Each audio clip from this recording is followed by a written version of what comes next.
Welcome to another deep dive from Optic Surgeon, the Ophthalmology podcast. Today, we're plunging into a topic that's, well, absolutely fundamental to ophthalmology. Intraocular pressure, or IOP. This isn't just a number, right? It's a vital sign that can scream, emergency. Or maybe just whisper about subtle long-term conditions. Exactly. It tells you so much. So this deep dive is really tailor-made for you, Ophtho residents and final-year MBBS students. We're aiming to sharpen your clinical understanding of IOP abnormalities, ready to unlock the secrets of what makes this crucial pressure tick. Let's do it. Okay, let's start with some real-world clinical puzzles. I think these really hammer home the urgency and, frankly, the complexity of IOP issues. Imagine this scenario. You're seeing a 53-year-old woman. She walks into your clinic. Okay. She's got sudden, just excruciating pain in her right eye. Her vision's blurred. She's describing seeing vivid halos around lights. She even feels nauseous. Wow, okay. Classic symptoms. Yeah. And on examination, her IOP is skyrocketing at 50 millimeter Hg. Her anterior chamber, that space between the cornea and the iris, looks dangerously shallow. You also notice iris bombé, where the iris is bulging forward like a dome, and her cornea is hazy, it's got edema. What's immediately screaming at you? Well, what jumps out straight away is that acute onset combined with those textbook signs. You've got the sky-high IOP, the shallow AC indicating closure, Right. the iris bombé confirming there's a pupillary block, and then the corneal edema just from that intense pressure. That picture is classic. It's undeniable acute angle closure glaucoma, a true ocular emergency. Right. And in that situation, every single minute counts. Delaying intervention, that risks permanent vision loss. Definitely a full-blown crisis. Needs swift action. Okay, now let's pivot a bit. Consider a scenario that's also serious but highlights a totally different mechanism. Think of another 53-year-old woman, but this time she's recently had a trabeculectomy, common surgery for chronic glaucoma. Post-op patient. Exactly. Suddenly her vision drops drastically. Yeah. It's down to 2400. Her IOP, well, it's elevated at 34 millimeter Hg, but maybe not quite as dramatic as our first case. Okay, 34 post-trap. Interesting. Yeah, and the slit lamp exam shows a very shallow anterior chamber. Her iris is actually touching the cornea. This isn't just a simple angle closure from pupillary block, is it? No, and what's fascinating here is how that history, the post-trabeculectomy status, completely changes the game. This scenario, post-op with shallowing and iridocorneal contact, even with a, let's say, relatively lower IOP, like 34, it points directly to aqueous misdirection. Ah, okay. Often called malignant glaucoma. Instead of a blocked drain, the fluid, the aqueous humor, it's taking an abnormal path behind the ciliary body and vitreous, pushing everything forward. I see. It's a really critical differential diagnosis in any post-surgical setting like this, and it demands a very distinct management approach compared to that primary angle closure event we just discussed. Yeah. So these two cases really underscore that, yeah, the symptom might be high IOP, but the why can be incredibly different. You really need a precise understanding of the underlying plumbing problem, Absolutely. So we've seen how quickly things can go wrong and how subtly sometimes. Let's zoom out a bit and define our central player here. At its core, what exactly is intraocular pressure? Yeah, good question. Intraocular pressure is, well, quite literally the fluid pressure inside your eye. Think of your eye maybe like a balloon filled with fluid.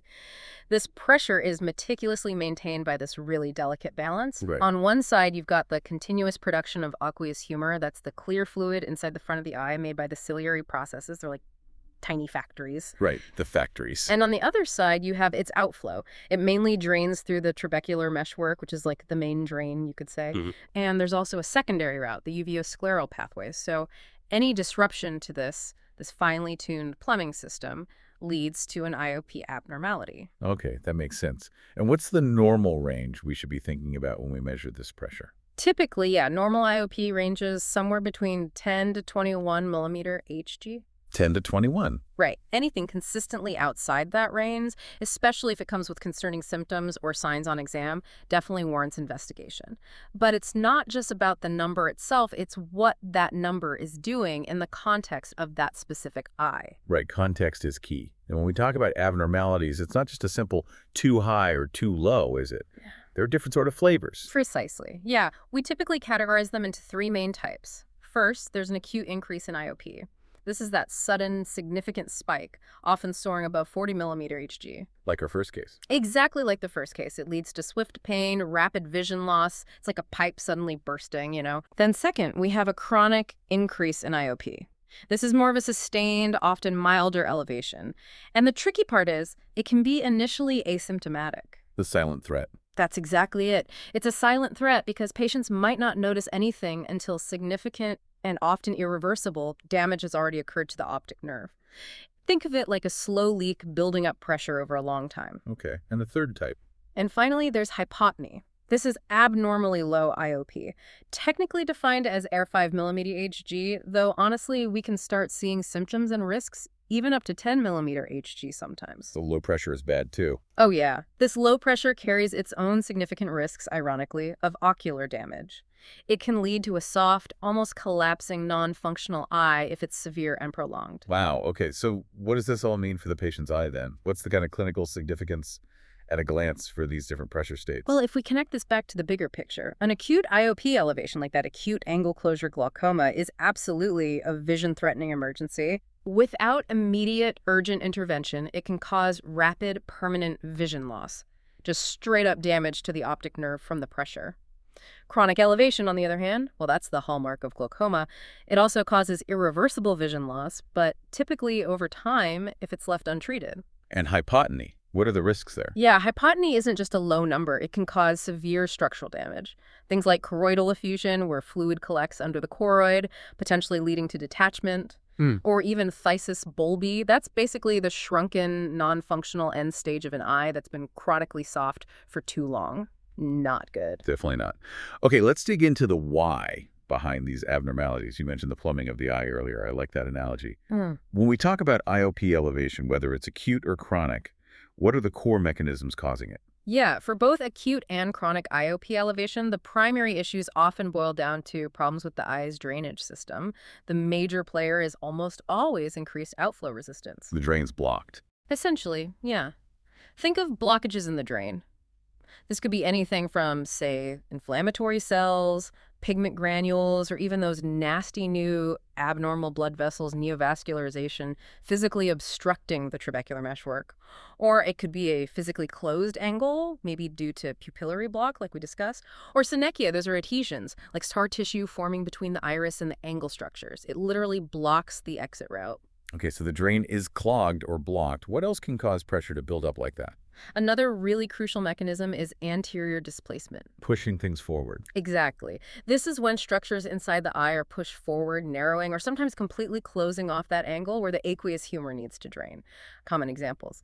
A swollen lens, that's a big one. Intraocular tumors can do it. Or even pushing from behind the iris, maybe from something like a choroidal effusion. It just physically squishes the drainage angle shut from the inside. Got it.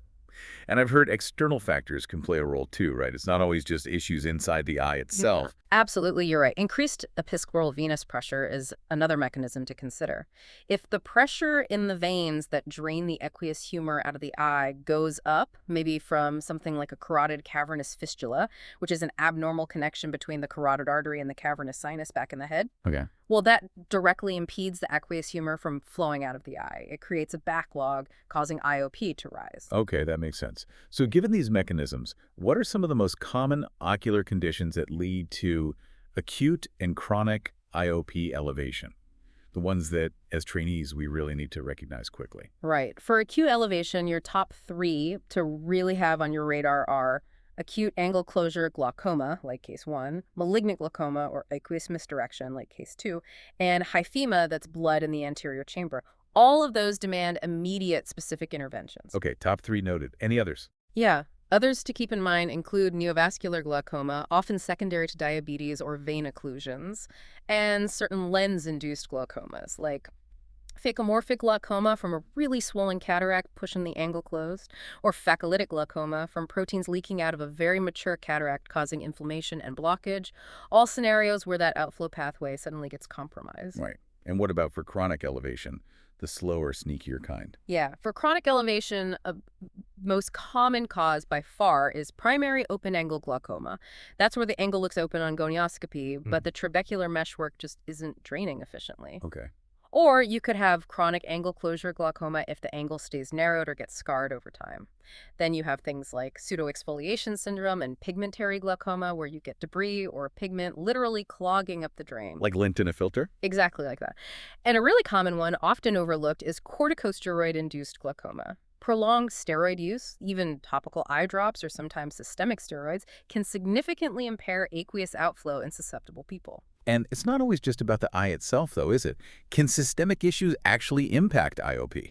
You're absolutely right. Systemic conditions can definitely play a role in IOP elevation. We mentioned that carotid cavernous fistula. Also, orbital tumors that physically put pressure on the eye or obstruct venous return. Thyroid eye disease can cause muscle swelling and venous congestion. Or even widespread inflammatory conditions like sarcoidosis can cause uveitis, which leads to glaucoma. It's a good reminder, isn't it? The eye is never truly isolated. It's always part of the whole body system. Okay, so that covers high pressure pretty well. Now let's flip the coin. What happens when that delicate balance swings the other way and the pressure drops too low? What causes hypotony? Right, hypotony. It usually rises from one of basically two main issues. Either there's reduced aqueous production, meaning the factory making the fluid is slowing down or shutting off. Okay. Or there's excessive outflow, where the fluid is just escaping way too quickly from the eye. Tell us a bit more about reduced production first. What can cause that factory to slow down or stop? Well, the ciliary body, as we said, makes the aqueous. Yeah. If it gets hit by severe inflammation, like an iridocyclitis, or if it suffers from ischemia, lack of blood flow, or sometimes if it's simply shut down by certain medications or significant trauma, then aqueous production can plummet, and that leads directly to lower IOP. Okay. And on the flip side, what about the fluid escaping too fast? How does that happen? Yeah, excessive outflow. This happens when aqueous humor leaks out too quickly. It could be through tiny wound leaks after surgery, maybe a suture isn't quite sealed. Or it could be from overfiltration, where a glaucoma surgery, like that trabeculectomy we mentioned, is actually working too well, draining too much fluid. Ah, too much of a good thing. Exactly. Another cause is something called a cyclodialysis cleft. That's usually a traumatic separation between the ciliary body and the sclera, the white wall of the eye. It creates an abnormal drainage pathway where fluid just flows out uncontrolled. And the most dramatic cause, of course, is a globe rupture, a direct breach of the eye wall. That leads to a rapid, catastrophic loss of the eye's internal contents and pressure. Right. So what are some common ocular causes for hypotony, then, that clinicians should really keep an eye out for? Common ocular causes you'd think about include, obviously, a ruptured globe. Also, retinal or choroidal detachment. Sometimes these can suppress the ciliary body function, severe iridocyclitis, as we mentioned, and very commonly in the post-op setting, surgical overfiltration or those pesky bleb leaks. And systemically. Can anything beyond the eye contribute to low eye pressure? Is that common? It's less common, but yes, severe systemic dehydration can sometimes reduce aqueous production.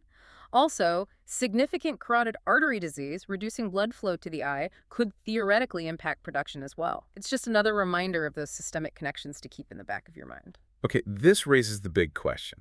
How do we actually figure out what's going on? Beyond the patient's story, what are we specifically looking for in terms of signs during a clinical exam to tell these conditions apart? Right, the exam. So when a patient presents with an acute IOP increase, you're often looking at that classic triad: severe pain, blurred vision, those characteristic halos around lights, often accompanied by nausea, maybe vomiting, headache. Pretty dramatic. Very dramatic. On examination, you'll see that very high IOP, often 40, 50, 60 millimeter Hg or even higher. A significantly shallow anterior chamber, that iris bombé we talked about. Corneal edema that can make the cornea look steamy or hazy. Conjunctival injection red eye. And typically a mid-dilated, poorly reactive pupil on that side. The whole picture is usually quite striking and, frankly, unmistakable once you've seen it. Okay. What about the chronic cases? You said that they're often silent. So how do we catch those if the patient isn't complaining? That's the challenge with chronic IOP increase. It's silent nature. Patients usually don't notice symptoms until significant peripheral vision loss has already happened. It is. So the critical sign on examination for you to pick up is optic disc cupping. That's the physical sign of damage to the optic nerve head. You might also observe narrow angles on gonioscopy if it's a chronic angle closure type. The IOP itself could be subtly elevated, maybe in the high 20s or low 30s millimeter Hg, or sometimes it might even fluctuate and be normal when you measure it. But it's the damage to the optic nerve, the cupping, that truly signals glaucoma. Right, looking for the damage. And for hypotony, how does that present itself on exam? Hypotony can be tricky. Patients might complain of blurred vision or maybe just some general eye discomfort, but surprisingly, milder cases can be completely asymptomatic. However, severe hypotony definitely leads to vision loss. On examination, you'd confirm that very low IOP, usually 5 millimeter Hg, and then you look for the telltale signs like choroidal folds. These look like wrinkles in the choroid at the back of the eye, often visible on fundus exam. You might see macular edema, or what's called hypotony maculopathy, where the macula itself is structurally altered by the low pressure. The eye itself might even feel noticeably soft if you gently palpate it through the eyelid, though we rely on tonometry, of course. Okay, great overview of the signs. We've covered the what and the why and the clinical how it looks. Now for the really practical part. What do we do next? Once we suspect an IOP abnormality, what's the systematic approach to the workup? Yeah, the workup. We always start with a thorough history. It's your first and often most critical diagnostic tool. You really need to dig in. Understand the onset. Was it sudden, like a switch flipped, or gradual over weeks or months? How long have the symptoms been present? What exactly are those associated symptoms? Pain, halos, nausea, floaters, flashing lights maybe? Yeah. And crucial for glaucoma risk, you have to ask about risk factors. Are they hyperopic, farsighted? Is there a family history of glaucoma? Any previous eye trauma or surgery? What medications are they taking? Critically important. Topical or systemic steroids. Or even drugs like topiramate, which can cause angle closure. Good point about topiramate. Yeah. And any relevant systemic diseases like diabetes or thyroid issues. Don't forget to ask about fluctuations too. Are symptoms worse in dim light, suggesting intermittent angle closure? Or maybe after dilating drops. That history really gives us a roadmap, doesn't it? Yeah. Then, okay, we move to the physical examination. What are the absolute key elements we just cannot miss? For the examination, yeah, you absolutely must start by assessing visual acuity. Quantify any vision loss right away. Then check the pupils. Look for a relative afferent pupillary defect, RAPD, that swinging flashlight test finding that signifies asymmetric optic nerve damage. Or look for that mid-dilated, poorly reactive pupil in acute angle closure. Then, a meticulous slit lamp examination is vital. You're evaluating the cornea for edema. Gauging the anterior chamber depth, is it deep, shallow, flat? Looking at the iris configuration, is there iris bombée? And checking carefully for signs of inflammation like cells and flare, or for hyphema blood or neovascularization on the iris or angle. And specifically for assessing the drainage angle itself. Right. That part of the plumbing system we can't just see directly by looking at the eye. Right, that's where gonioscopy comes in. It is absolutely essential. Cannot skip it if you suspect angle issues or glaucoma. Okay. Using a special mirrored lens placed on the cornea, you directly assess the angle. Is it open? Is it closed? Are there the synechia, the adhesions? Are there new blood vessels blocking it? You have to look. And of course, tonometry is how we measure the IOP itself. The gold standard is usually the Goldman applanation tonometer at the slit lamp. But portable devices like the TonoPen or iCare are really useful too, especially if the patient can't sit at the slit lamp or if the cornea is irregular. What about fluctuations? If you suspect the pressure isn't always the same. Good point. If you suspect fluctuations, consider measuring the IOP at different times of the day. That's called a diurnal curve. Sometimes pressure spikes happen overnight or early morning. Okay. And what about looking at the back of the eye, the optic nerve? Yes, the fundus exam is critical, especially for chronic cases. You're looking for those signs of glaucomatous damage, like optic disc cupping. How big is the cup compared to the disc? Is there pallor? Are there any disc hemorrhages, which can be a sign of active damage? In cases of hypotony, you'd be looking for things like choroidal effusion or maybe even retinal detachment signs. And finally, just step back and assess the globe position. Is there proptosis, meaning the eye is bulging forward, or an ophthalmos, where the eye seems sunken in? That could hint at orbital pathology that might be affecting the eye's pressure or position. Right. Beyond that standard exam, are there any additional tests that often provide crucial information for diagnosis or tracking management? Yes, absolutely. Technology really helps us here. Optical coherence tomography, OCT, is pretty much indispensable now for evaluating the retinal nerve fiber layer, RNFL, thickness. It helps detect early glaucoma damage and track progression over time. OCT can also image the macula to look for edema and hypotony. Okay, OCT is key. Yeah. What else? Tachymetry measures corneal thickness. That's important because corneal thickness can influence the IOP reading you get from tonometry. A thicker cornea can give a falsely high reading, and a thinner one a falsely low reading. So you need that measurement to interpret the IOP correctly. Right, need to adjust. Visual field testing, or perimetry, is key for detecting those functional defects from glaucoma, the actual blind spots the patient might not be aware of yet. Ultrasound biomicroscopy, UBM, is a specialized ultrasound that gives extremely detailed visualization of the anterior segment structures, the angle, the ciliary body, the lens position. It's really useful when direct visualization with gonioscopy is difficult, maybe due to corneal edema, or if you suspect something like malignant glaucoma or plateau iris. Advanced imaging. Yeah, and sometimes you might need imaging like CT or MRI of the orbits or brain, especially if you suspect an orbital tumor or something like a carotid cavernous fistula causing high IOP or other intracranial pathology. And lastly, if systemic causes are on your differential, don't forget blood work, maybe tests for inflammation like ESR, CRP, infection, or thyroid function could be necessary. It's really a comprehensive approach, like being a good detective, gathering all the evidence. That's a really thorough investigative process. Okay, now to the part everyone's probably waiting for. Management. When you have an acute IOP elevation, especially that dramatic angle closure scenario, what's the immediate action plan? What do you do right now? Right. For acute IOP elevation, particularly angle closure, it is an emergency. So prompt, decisive action is absolutely key. You need immediate IOP lowering, like start with topical drops, often multiple agents. Beta blockers, alpha agonists, and topical carbonic anhydrase inhibitors are your workhorses to reduce aqueous production. Okay, hit it hard with drops. Yes. And pilocarpine is also crucial in pupillary block angle closure. It causes meiosis, constricts the pupil, which helps to physically pull the peripheral iris away from the trabecular meshwork, opening the angle.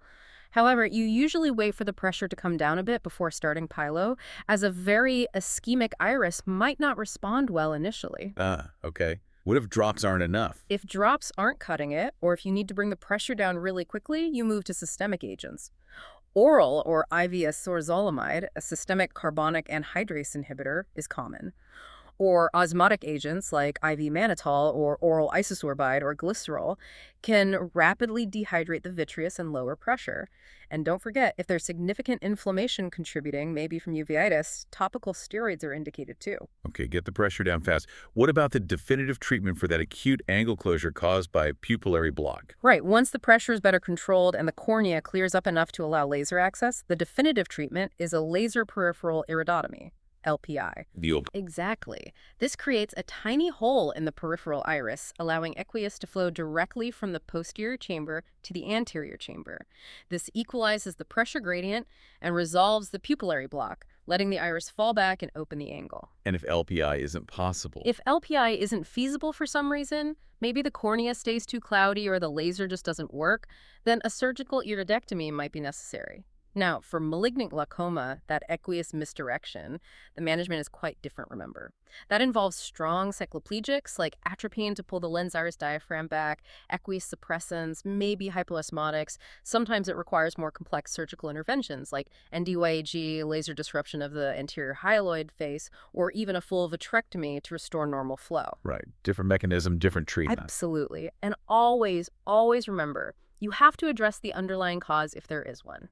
Like panretinal photocoagulation, PRP, laser for neovascular glaucoma to shut down the stimulus for new vessel growth, or cataract surgery for phacomorphic glaucoma. Okay, that covers the acute emergencies.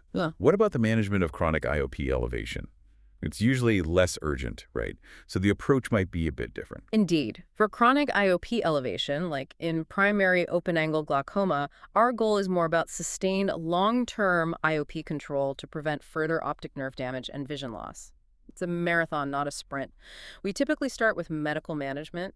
First-line options usually include prostaglandin analogs, which are very effective at increasing uveoscleral outflow, or beta blockers, alpha agonists, or topical carbonic anhydrase inhibitors to reduce production. Often patients end up needing more than one type of drop. Right, combination therapy is common. Very common. If medical therapy alone isn't enough to reach the target IOP, or if the patient is having trouble with side effects or adherence, then laser options come into play. For open-angle glaucoma, that's typically selective laser trabeculoplasty, SLT, or older ALT, which aims to improve drainage through the trabecular meshwork. For chronic angle closure, an LPI might still be indicated if there's pupillary block contributing. And if meds and lasers still aren't enough? If both medical and laser treatments are insufficient to control the pressure or stop the progression of damage, then surgical options become necessary. The traditional gold standard has been trabeculectomy, which creates a new drainage channel for aqueous to flow out under the conjunctiva, forming a bleb. The bleb. Or glaucoma drainage devices, also called tubes or shunts, which use a tube to divert aqueous to a plate further back on the eye. And more recently, we have a growing array of minimally invasive glaucoma surgery, MIGS procedures. These generally have a better safety profile than trabeculectomy, but might offer less IOP lowering. They often target different outflow pathways. Lots of options there. Yeah, lots of options. And again, just like with acute, treating any underlying cause like uveitis, pseudoexfoliation, or removing tumors if there are contributing factors is absolutely crucial. It's really about tailoring the approach to the patient's specific type of glaucoma, severity, target pressure, and lifestyle. Okay. And finally, hypotony. How do we manage abnormally low eye pressure? What are the goals there? With hypotony, the primary goal is often twofold. Stabilize the eye structure and, crucially, address the underlying cause of the low pressure. You'll want to protect the ocular surface, maybe with aggressive lubrication, or even bandage contact lenses if there's corneal edema or epithelial breakdown from the low pressure or exposure. Right, supportive care. Exactly. But surgical repair is often the definitive treatment and might need to be immediate. You have to close any wound leaks, you might need to surgically repair a cyclodialysis cleft, or drain large choroidal effusions if they're present and causing problems like shallowing the chamber or opposing the choroid layers, kissing choroidals. So finding and fixing the leak or the cause is key. Absolutely. Medically, you might need to stop or reduce glaucoma medications if they're contributing to overfiltration after surgery, and obviously treat any underlying inflammation like uveitis or ischemia if that's the cause of reduced production. And regular, careful monitoring is vital to watch for improvement and prevent those severe, potentially blinding complications like chronic hypotony maculopathy or eventually phthisis bulbi. This has been an incredibly insightful journey into the complexities of intraocular pressure. Before we wrap up, let's try and distill this down into some high-yield pearls. Those essential takeaways for board exams or for quick clinical decision-making when you're on call at 2 a.m. Okay, yeah, the pearls. I think the absolute key takeaway is crystal clear. Acute angle closure glaucoma, you recognize it by that triad of high IOP, severe pain, and halos, is a true ocular emergency. Don't miss it. Cannot miss it. Your immediate action must be to start those IOP-lowering drops, maybe systemics, and get that patient lined up for a laser peripheral iridotomy urgently once the cornea clears. This isn't just about making the patient feel better. It's about saving vision. Okay, absolutely critical. And any red flags we should never, ever miss, maybe especially after surgery. Yes. Here's a big one. If you encounter hypotony, so low IOP, especially when it's accompanied by choroidal folds or macular edema on exam after surgery, that is a critical red flag. Alarm bells. Major alarm bells should be ringing. It very strongly suggests either a bleb leak from their glaucoma surgery site or maybe a cyclodialysis cleft created inadvertently during surgery. This requires prompt, often surgical evaluation. Do not just watch it or delay. Overlooking this can lead to permanent vision loss from hypotony maculopathy. Okay, great red flag to remember. So, boiling it all down, what's the overall action plan you'd advise for any resident or student encountering an IOP abnormality? Be systematic. Always perform a thorough history. Listen to the patient. Do a meticulous slit lamp examination. Don't forget gonioscopy, you have to look at the angle, and accurate tonometry. And be ready to order further investigations when needed, OCT, UBM, visual fields. Or even consider a systemic workup if the picture doesn't fit a simple ocular cause. It's really about being a good clinical detective. Understand the pattern, identify the fault, and act swiftly and appropriately, especially when the system is failing acutely. It really is fascinating, isn't it? How a seemingly simple number, IOP, can unlock such complex and often urgent clinical scenarios. It really acts as a silent yet critical gatekeeper to ocular health. Thinking about all these nuances, it does make you wonder, how often do we miss those subtle early shifts in IOP, maybe the slight fluctuations or borderline readings, before they escalate into a full-blown crisis? Perhaps the next big advancements in ophthalmology will be in detecting those tiny predictive changes we might currently dismiss. It truly is a journey of continuous learning and vigilance in this field, isn't it? Absolutely. Always more to learn. Always need to be vigilant. Well, that's a wrap for today's deep dive into intraocular pressure. I really hope it brought some clarity to your clinical thinking and maybe equipped you with some actionable insights for when you next encounter these cases. Until next time, stay focused, keep learning, and don't forget to subscribe for future insights from Optic Surgeon.